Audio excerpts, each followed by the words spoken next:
Luck was a camper here. Russell Wilson was a camper here. Eli.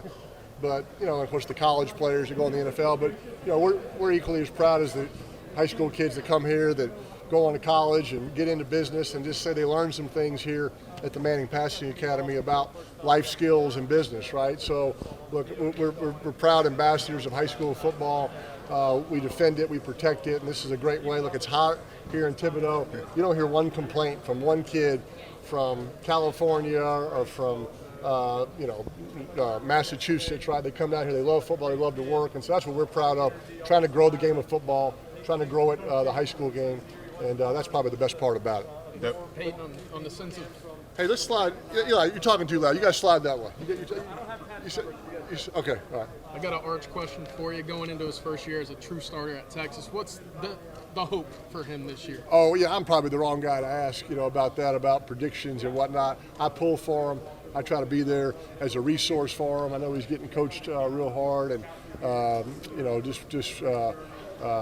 happy for him. He's getting a chance to get out there on the field this year. I know he's worked real hard, and looking forward to watching him play. When you were the starter at Tennessee, you were probably the most famous person in the state your senior year. Arch is going into a pretty similar situation. What's that like as a college kid that to deal with? Yeah, I think it's changed a lot. Certainly with I get asked by some of these college guys, hey, how do you handle cell phone cameras? There were no cell phones in the mid '90s, right? It was a good era, actually. So, look, I think you got to focus on the main thing. Look, you got to take care of school. I know Arch really likes. I think he chose Texas because of more than just the football program. He likes the school.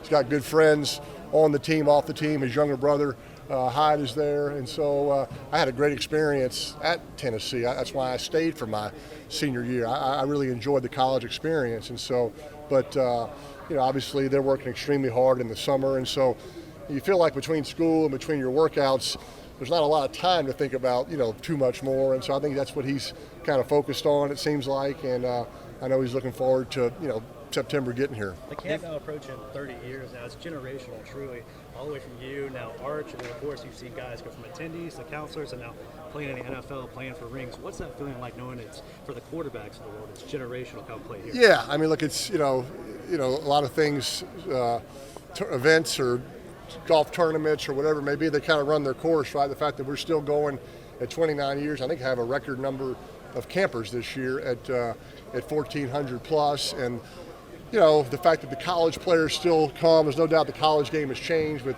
transfer portal and NIL. That has not changed our college quarterback. I think we got, like I said, 47, college quarterbacks that come from all parts of the country, and to watch them work yesterday and to have, sellers from South Carolina asking questions to me and Eli, right? That's what it was always about. We want to kind of share information. The fact that Tyler Shuck has been here as a camper, as a counselor for 2 years, and now he's back telling all these guys what he learned, in his first mini camp in the NFL. That's just invaluable.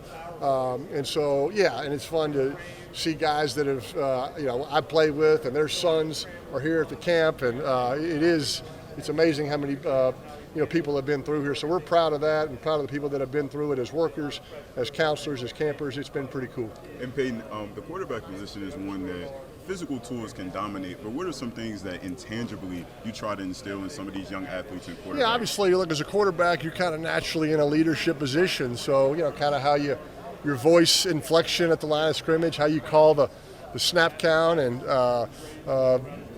just sort of some real leadership kind of roles there that are naturally, part of a quarterback. I think those apply to life skills or whatnot. So, just accountability, right?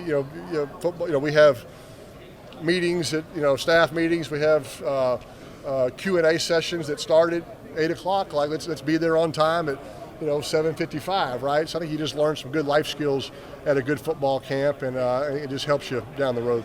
Texas has been able to be a little bit more patient with Arch than you got kind of thrown in there, both college and pro early on. What have you seen in terms of benefits for him of these last couple of years to prepare him for now? Yeah, look, obviously, I think any time as a quarterback when you have the same offensive system, same offensive coordinator every year, and of course with Sark, he's the head coach, he's the coordinator, so that's great continuity. And look, the more you're in a system, the more you know the language, the more you know all the reads and where the second and third read is, and it's just it's beneficial. So I know for any quarterback, I've talked to some of these quarterbacks, and they're saying, gosh, I'm in my third year, I'm already in my third system, and that's, coaches leave or coordinators leave, and that's part of it. I know Kirby and, Saban always made their different coordinators learn Georgia and Alabama system, so the players didn't have to adapt, which is smart, which tells you why Kirby and Nick were so successful. So, but when the head coach is calling the plays, like a Josh Heupel, like a Sarkisian, that's very beneficial for the quarterbacks. I know Arch will benefit from that being his third year in the system.